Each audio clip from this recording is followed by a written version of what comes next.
La Bible dit dans Ésaïe, chapitre 60, et le verset 1, « Lève-toi, sois éclairé, car la lumière arrive, et la gloire de l'Éternel se lève sur toi. » Prions. Merci Seigneur pour la vérité que tu nous donnes de la Bible.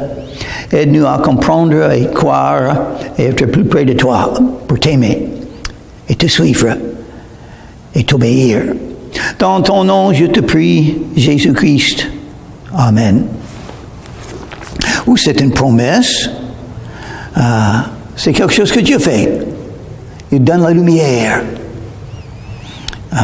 quand il décide. Et quand on voit ce que Dieu fait, il prépare les gens toujours. Parce que Dieu veut tout sauver. Il agit dans la vie de chaque personne, dans les non-croyants, pour qu'ils puissent arriver au point de vouloir croire en Jésus, afin qu'ils soient sauvés et vivre éternellement dans le paradis. Dieu agit dans la vie des croyants pour que nous puissions croître dans la foi et mieux servir le Seigneur. Et quelques-uns des croyants qui sont éloignés de Dieu, il agit dans leur vie pour les réveiller et dire, c'est pas bon ça, il faut changer de voie, il faut revenir à Jésus. Dieu agit et il a un dessein pour l'avenir. Maintenant, on parle de l'avenir de ce moment-là. Jérusalem était dans les ténèbres. Ils sont devenus comme Sodome et Gomorrhe. C'était horrible. Mais Dieu accomplit exactement la chose où les hommes ont failli. Dieu ne faillit pas. Il accomplit son dessein. Et il a un avenir pour Jérusalem et pour Israël et pour les Juifs. Il va le faire. Comment le faire? Éclairer les gens avec la vérité. Dieu peut le faire. Si vous connaissez vraiment Jésus-Christ dans votre cœur, c'est parce que Jésus s'est manifesté en vous. Exactement comme ça. La gloire de l'Éternel se lève sur toi. Et on peut dire que oui, c'est Jésus, c'est le Messie qui va le faire. Il est la lumière, il a dit, je suis la lumière du monde. Si vous ne voyez pas Jésus avec votre esprit, vous ne voyez pas, vous êtes aveugle.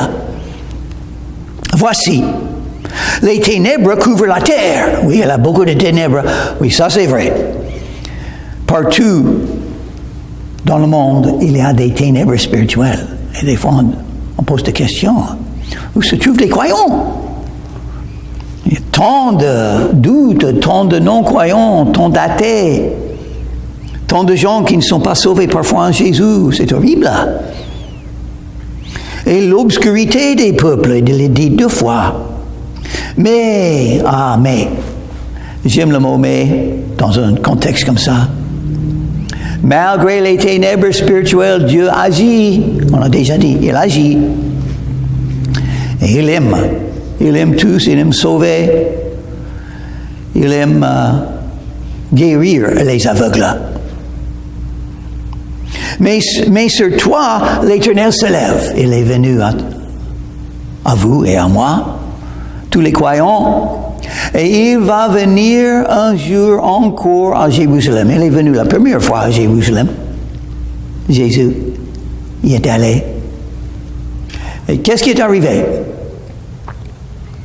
Enfin, il a été rejeté et tué pour nous. Mais il va revenir une deuxième fois pour accomplir exactement ce qui est écrit là. Sur toi, sa gloire apparaîtra. Jésus va entrer en Jérusalem comme le roi cette fois.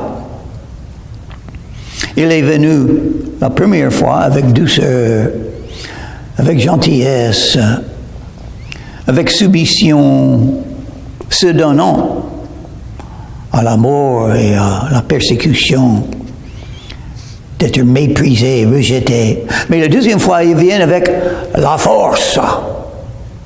Et il a la force. Il est le Tout-Puissant, il a dit, et moi je le crois. Des nations marchent à ta lumière. Oh, la lumière va être répandue partout dans la terre, dans le royaume de Jésus-Christ sur la terre. La lumière chasse les ténèbres, détruit les ténèbres. Mais beaucoup d'autres vont venir. Des nations marchent à ta lumière. On marche.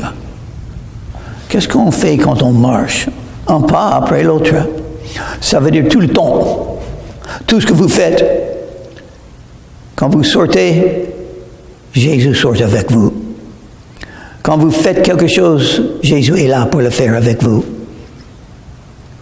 La lumière. Marchez dans la lumière. Pour suivre Jésus fidèlement, il faut marcher en communion avec lui.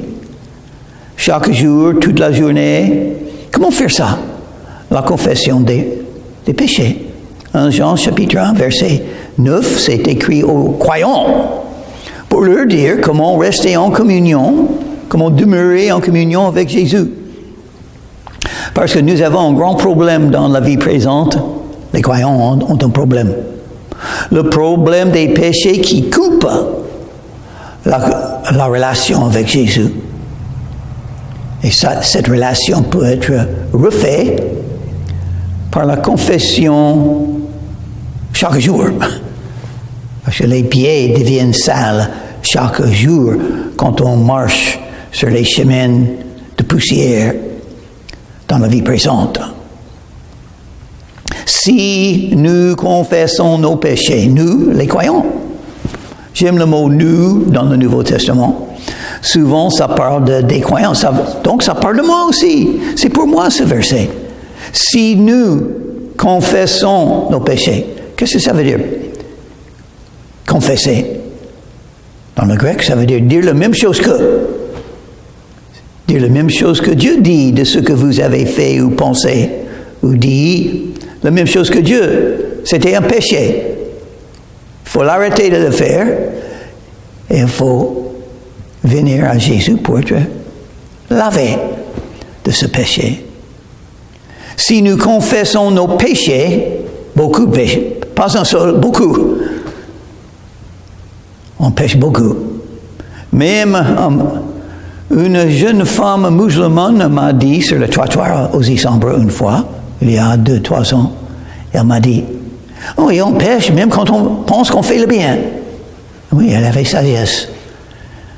Cette dame musulmane avait une grande sagesse spirituelle. Elle avait raison.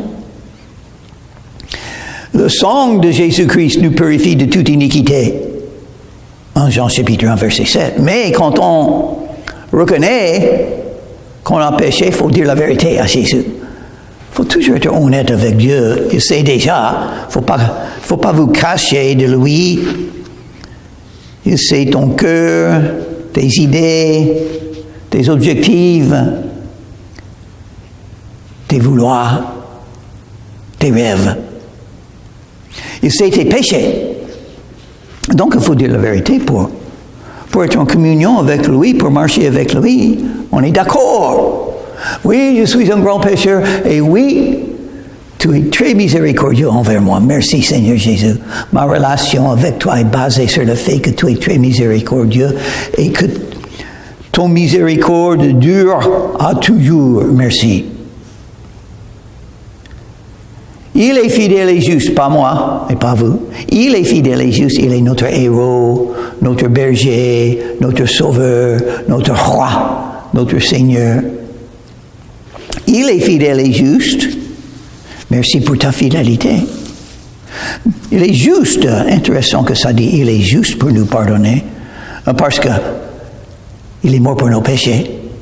On ne peut pas punir 2 fois pour un seul péché. Il a déjà souffert. Donc, il est juste de nous pardonner quand nous confessons nos péchés. Il est fidèle et juste pour nous pardonner. Ça veut dire que le péché n'existe plus. Ça veut dire qu'on est entièrement lavé. Ça veut dire qu'on n'est plus coupable. Ça veut dire que nous sommes en bonne relation encore avec lui. Nous pardonner et nous purifier Donc, si vous avez des doutes, deux mots, pardonner et purifier, c'est la même chose. C'est la chose qui arrive les deux fois. Pardonner veut dire les péchés ne sont plus là. Vous avez été souillé par les péchés. Mais laver veut dire les péchés ne sont plus là, ils sont lavés. La passé n'est plus là. La passé est purifiée. Qu'est-ce qui est mieux que ça pour un pécheur? Il n'y a rien mieux que ça pour un pécheur. Pour quelqu'un qui est honnête et qui dit, oui, je suis un grand pécheur, j'ai beaucoup péché. Nous purifier de toute iniquité. Toute iniquité. Pas quelques-uns, pas 10, pas 100, pas 1000, toutes.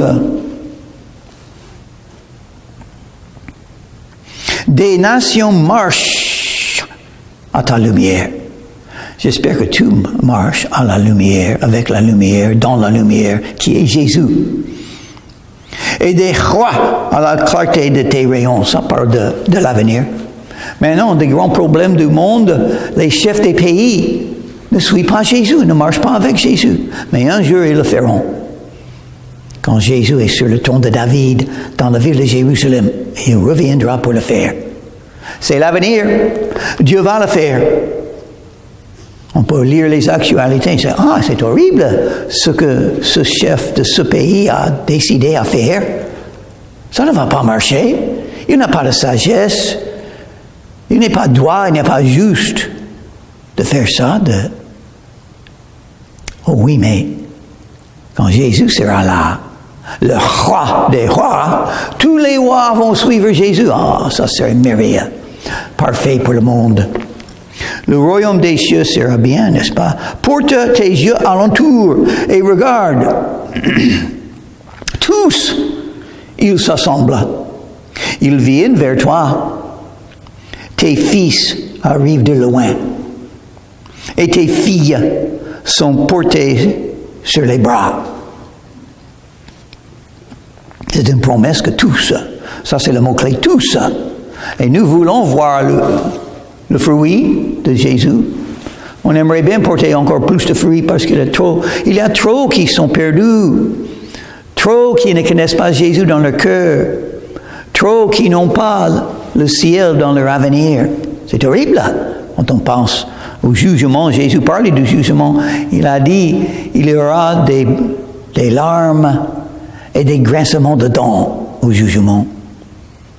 Quand quelqu'un est là, à genoux devant Jésus, et il doit dire la vérité. C'est vrai, il ou elle a rejeté Jésus quand il était sur la terre. Et maintenant la porte est fermée, et c'est le choix qu'il a fait pour son avenir. Il ne voulait pas Dieu. Il a rejeté la vérité. Il est resté dans les ténèbres malgré la lumière qui était là. Le soleil est là tous les jours et Jésus est là tous les jours. Pour vous donner la vérité. Et ils vont le faire. Hein. Ce que nous voulons voir va arriver. Tous, ils s'assemblent. Ils viennent vers toi. Ils viennent vers toi. Apocalypse chapitre 22, verset 17, fin de la Bible. Ça dit, l'Esprit et l'épouse disent, viens. C'est le message que nous donne. Nous donne ce message, c'est la bonne nouvelle. On peut venir à Jésus, il peut vous sauver, vous donner la vie éternelle, pardonner tous vos péchés, et on donne l'évangile de Jésus, notre Sauveur, qui nous aime tellement. Avec son amour éternel. Merci Seigneur Jésus. Je te remercie que tu m'aimes comme ça. Et maintenant, on ne voit pas ça. Donc c'est l'avenir. Une raison pour la grande tribulation de 7 ans. Toutes les choses horribles qui vont arriver sur la terre. Toutes les détresses qui sont arrivées déjà sont rien. En comparaison avec ce qui va arriver sur la terre. Tant de gens tués, la violence, les guerres, les tremblements de terre. les météorites qui vont tomber sur la terre, la haine, les îles qui vont disparaître dans la mer, les feux, les forêts brûlées, les animaux qui vont devenir sauvages pour beaucoup tuer. Ils vont sortir des forêts pour chercher les hommes et les tuer. Et beaucoup plus que ça, l'Antéchrist sera là. Il va découper la tête de ceux qui ne l'adorent pas, commençant le milieu de la grande tribulation, selon Daniel, selon Jésus et selon l'Apocalypse. Mais tout ça préparera le monde et les gens qui restent vivants. Quand Jésus revienne, les gens qui restent vivants, même les Juifs, tous, vont croire en Jésus. Quand Jésus arrive en Jérusalem, tous, sur toute la terre, vont croire en lui. N'ayez pas peur, ça va arriver. Et tes filles sont portées sur les bras. Donc Dieu va le faire dans l'avenir, il peut le faire dans notre vie aussi. C'est ce que nous prions pour les villes où nous habitons. Seigneur, appelle les gens. Seigneur, fais venir les gens. Nous voulons enseigner la Bible pour tous qui sont là. Nous voulons prier ensemble, louer ton nom et avoir la communion fraternelle avec tous les frères et les sœurs. Tu peux le faire, Seigneur. C'est notre prière, c'est notre confiance, c'est notre foi. Dieu peut le faire. Ils peuvent ramener les gens à EGST et à mon église ici en Floride. Il peut le faire. Et moi, je le vois.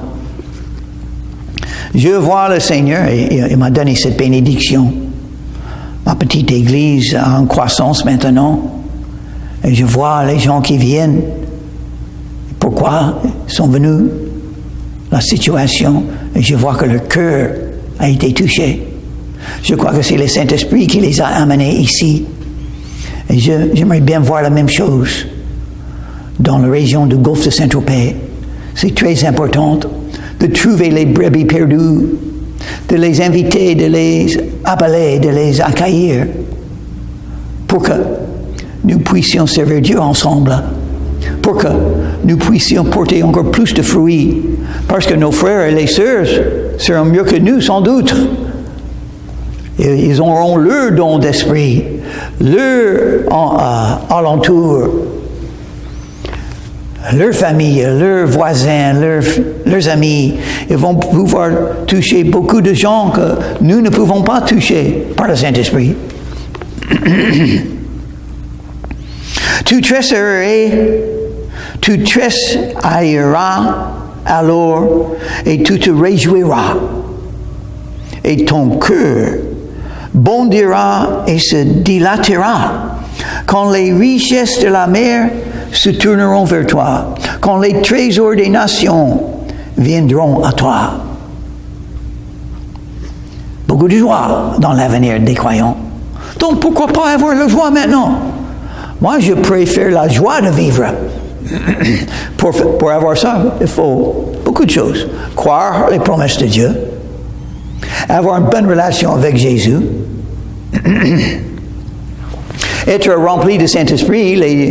Les fruits du Saint-Esprit sont l'amour, la joie, la paix, la patience, la maîtrise de soi, la douceur, la bonté. La joie. C'est une joie de voir l'œuvre de Dieu et ce que Dieu fait. Et vous, si vous suivez Jésus, vous allez voir les miracles. Vous allez voir que vos prières sont exaucées. Vous allez avoir beaucoup pour remercier le Seigneur. Vous pouvez remercier le Seigneur maintenant. On m'a dit hier. Vos prières peuvent être des remerciements. Merci Seigneur pour ce que tu vas faire. Il a donné des promesses. Il va faire tout ce que nous voulons maintenant. Nous voulons voir les choses comme ça. La prospérité. De bonnes choses qui arrivent à tous. Ça va arriver. Même les routes seront faites d'or. L'argent toutes les choses précieuses partout. Les trésors, les richesses. Tout sera couvert d'une foule de chameaux, de dromadaires de Madian et d'Épha. Ils viendront tous de Séba. Ils porteront de l'or et de l'encens et publieront les louanges de l'Éternel. Ça, c'est la volonté de Dieu. Que tout le monde puisse le voir et croire en lui. Que tout le monde puisse avoir la joie du Seigneur. Ça, c'est la volonté de Dieu. Et ça arrivera. Ça, c'est le royaume de Dieu. Sur la terre, pendant 1000 ans, c'est simplement le commencement de l'éternité pour les croyants. La joie, l'amour, la paix, la victoire, la prospérité. Avec tous les frères et les sœurs en Christ qui seront là, ensemble. Et une église, c'est un petit commencement de ça. Les croyants se ressemblent, ils sont ensemble grâce à Jésus. Ils ont une chose, au moins, une chose, où ils sont d'accord. Jésus est notre Sauveur. Nous voulons le suivre. Jésus nous a pardonné. Jésus est mort pour nous. Jésus est celui qui revient. Jésus est le roi des rois. Tout ça, nous avons en commun, n'est-ce pas? Dieu peut le faire. Dieu veut le faire. Il sait que quelques-uns des églises sont petits. C'est pourquoi Jésus a dit, là où se trouvent 2 ou 3 qui se ressemblent en mon nom, je suis là au milieu d'eux. Il aime tous les églises. Ce sont grands ou petits. Mais un jour, Jésus va construire la plus grande église, faite de tous les croyants de tous les siècles. Ah, ça serait étonnant d'être là avec tous les croyants qu'il a appelés, qu'il a sauvés. Abraham, Isaac, Jacob, Noé, Adam et Ève, Déborah, Marie, les 12 apôtres sont Judas, mais avec l'apôtre Paul, Marc et Luc et Jacques et Jude et tous les chrétiens qu'on n'a jamais entendu parler. Nous serons tous là pendant l'éternité. Dieu il va le faire. Il va avoir, et il mentionne plusieurs nations. Les trésors des nations viendront à toi. Et qu'est-ce que c'est la chose la plus importante de ça? Leur âme. Il parle de la prière. Il porte de l'or et de l'encens.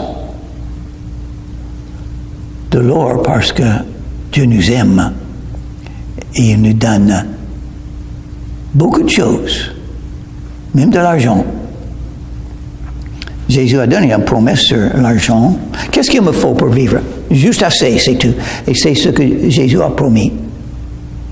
Il a dit, cherchez premièrement le royaume de Dieu et sa justice. Et toutes les choses vous seront données. Toutes les choses qu'il vous faut pour vivre. Combien de choses matérielles est-ce que Jésus avait quand il marchait sur la terre? Pratiquement rien du tout. Les vêtements sur le dos qu'on a volés de lui quand il a été crucifié. Pas de maison. Pas de l'argent dans sa poche. Il avait des femmes qui la suivaient toujours. Ils l'ont aidé. Judas a porté le sac de monnaie, donc on avait un peu d'argent pour manger, pour donner aux pauvres. Mais Jésus n'avait pas grand-chose. Et on sait ce qu'il a accompli. Est-ce qu'il me faut beaucoup d'argent pour accomplir quelque chose pour Dieu? Non. Dieu peut prendre le peu qu'il a mis dans ma main. Je le donne à lui et il peut le multiplier pour glorifier son nom. Il aime faire ça. Dieu aime prendre le peu que nous avons et faire quelque chose avec. Parce que la plupart des gens, ils gardent ce qu'ils ont. Il y en a quelques-uns qui donnent ce qu'ils ont. Que Dieu nous donne la grâce de faire ça. Comme quelques poissons et quelques pains que Jésus a multipliés pour donner à manger à 4 000 une fois, 5 000 une autre fois. Pour nous faire voir pour le faire. Parce que le pain qui nous donne la vie, et c'est bien d'être en France, n'est-ce pas, avoir le pain français, les croissants français, aïe, aïe, aïe. Quelle bénédiction, quel don de Dieu que la France donne au monde, cet exemple de comment faire le pain. Mais le pain symbolise la vie. Jésus est le pain de vie. Il faut louer le Seigneur pour tout ce qu'il fait pour nous. Il faut le prier. Invoquer son nom avec des remerciements. Les troupeaux de Kédar se réuniront tous chez toi. Les béliers de Nebajoth seront à ton service. Ils monteront sur mon autel et me seront agréables. Et je glorifierai la maison de ma gloire. Dieu va glorifier son nom, sa maison. Qu'est-ce que c'est sa maison? C'est fait des gens, les enfants. Quand vous croyez en Jésus, vous devenez un enfant de Dieu. Parfois en Jésus. Et vous serez un membre de la famille de Dieu. Dès le moment que vous croyez en Jésus et que vous recevez la vie éternelle de sa part. Intéressant. Ils monteront, qu'est-ce qu'il a dit ici? Oh, les béliers de Nebajoth seront à ton service. À ton service. Les gens de partout dans la terre, ils sont là pour te servir. Ah oui. Le Tout-Puissant est ton Dieu. Et il t'a appelé. Il va faire quelque chose dans ta vie. Quoi? Ça dépend de sa volonté. Mais tout qui se trouve dans la terre, et toute personne, même les non-croyants, sont là pour te servir, si Dieu le veut. Donc il faut être soumis. Il faut croire que Dieu agit dans la vie de chaque personne dans ta vie, que tu rencontres, qui passe par toi, pour te guider, pour t'instruire. Quand un non-croyant parle, peut-être c'est Dieu qui parle, pour te dire quelque chose. Il ne faut pas contrôler les autres. Nous sommes là pour servir les autres, mais ils sont là pour nous servir. Et parce que Dieu est tout-puissant, tout est à vous si vous êtes à Dieu. Et vous êtes à Dieu si vous êtes à Christ. Tout dans le monde est à vous. La mer, les avions, les Français, les chefs du pays, les chefs de la ville, le mari. Tous sont là pour te servir, pour te guider. Les policiers, les patrons, les riches, ils sont là pour que ta vie soit guidée. Parce que c'est Jésus qui ouvre les portes et utilise les hommes pour le faire. Il ne faut pas avoir des doutes. Il faut le croire. C'est bien d'être un croyant. Quel avenir nous aurons? Donc je vais m'arrêter là. Le livre d'Ésaïe, les prophéties d'Ésaïe parlent souvent de l'avenir. Oui, un jugement, mais après le jugement, la venue de Jésus-Christ, le royaume de Dieu, l'éternité. Et ça va être étonnant. La prospérité, les richesses, la joie. Et nous serons dans la maison de Dieu. Et il glorifiera son nom, même par nous. C'est intéressant. Au jugement, quand il parle des vies de chaque croyant, nous serons là. Jésus va nous juger de ce qui est arrivé dans nos vies. Et qu'est-ce qui sera dit à la fin? Voilà ce que Dieu a fait. Son nom sera glorifié. Voilà ce que Jésus a fait dans la vie de cette croyante. Et il a fait de grandes choses dans la vie de chaque croyante. Prions. Merci Seigneur que tu as un avenir pour nous. Et nous voulons voir, parce que nous n'avons pas beaucoup de patience, Seigneur. Nous voulons voir des fruits comme ça maintenant, dans nos églises, dans nos vies. Aide-nous à aimer, aide-nous à croire, aide-nous à faire ta volonté. Merci Seigneur pour toutes ces promesses. Dans ton nom, je te prie. Amen.